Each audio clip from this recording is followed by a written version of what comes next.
bilang kalau ada masukan gitu memang ada perintah dari partai bisa Pak Haji jalankan ini. Iya, dari PBNU sudah perintah, partai perintah, terus PBNU perintah. Ya udah, mau apa lagi saya? Saya kan beliau atasan saya semua. Nah, pada saat di DPP Golkar itu yang tiba-tiba Pak Erlangga menyebut nama Baba Alun, di situ Pak Haji sebelum bisa dikasih tahu belum? Belum secara spesifik, saya pikir lagi ngeledek doang waktu pas lagi ngobrol-ngobrol, saya pikir cuma lagi bercanda aja. Tapi begitu Mas Kaisang diumumkan di depan Mas Kaisang, saya kaget juga. Wah, beneran ini. Saya pikir bercanda doang, nggak tahu beneran. Ya sudah, mau apa lagi? Sebelumnya ada nggak sinyal-sinyal gitu kan dari Pak Erlangga ngajak diskusi khusus untuk ngomong masalah Jakarta gitu, Pak? Jam 12 siang itu bahwa diajak makan. Tetapi kalau bicara masalah untuk ditempatkan di kabinet udah dari 5 tahun lalu. Saya nggak pernah mau gitu penempatan di kabinet apa segala macam di badan-badan, saya nggak mau.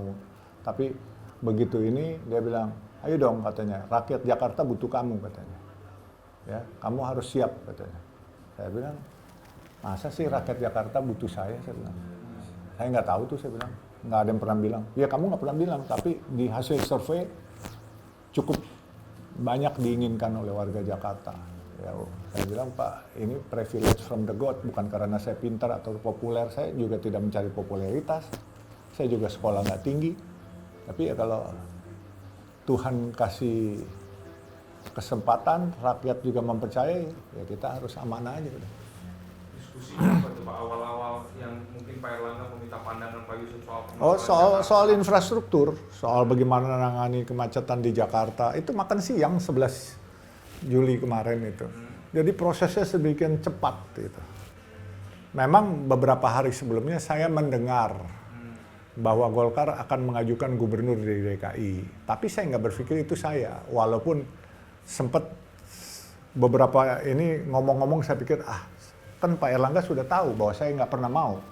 Dari zaman Gus Dur saya juga disuruh diajak untuk masuk ke politik, saya nggak mau waktu Gus Dur presiden, ya kan. Terus waktu Pak Hamzahas, waktu wakil presiden disuruh masuk, saya bilang nggak mau.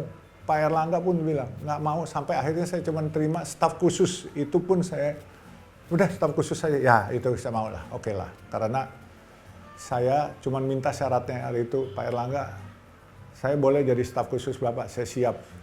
Tapi tolong izinkan saya ke kantor pakai celana jin Pak, karena itu kebiasaan saya. Beliau bilang, boleh, tapi kalau lagi rapat sama guru besar itu, profesor ahli keuangan, kamu harus pakai celana jin warna hitam. Siap, itu dealnya, sederhana sekali kok dealnya. Pak Erlangga juga orangnya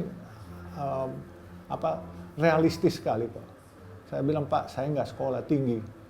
Saya bukan sekolahnya tinggi, tapi akalnya banyak, kata Pak Erlangga. Sudah, saya bilang akalnya banyak juga nggak banyak-banyak amat sih. Iya kan?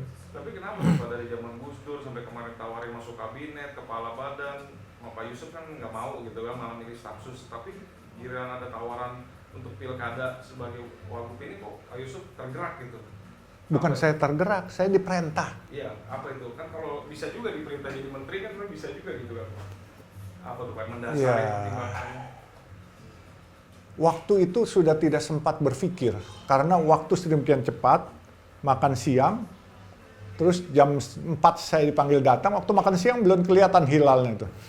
Terus jam 4 waktu ngomong di situ, saya udah mengkeret sampai semua teman-teman ketawain, karena saya dalam 1 jam itu ada 5-6 kali ke WC, saya beser. Aduh, saya bilang. Begitu di-announce, saya mules tuh, akhirnya saya buang-buang air malamnya. Ya udahlah, terima aja kalau memang ini perjalanan hidup saya. Saya tidak mencari, tetapi kalau jabatan itu datang ke saya untuk kemaslahatan orang banyak, ya insya Allah saya akan coba jalankan.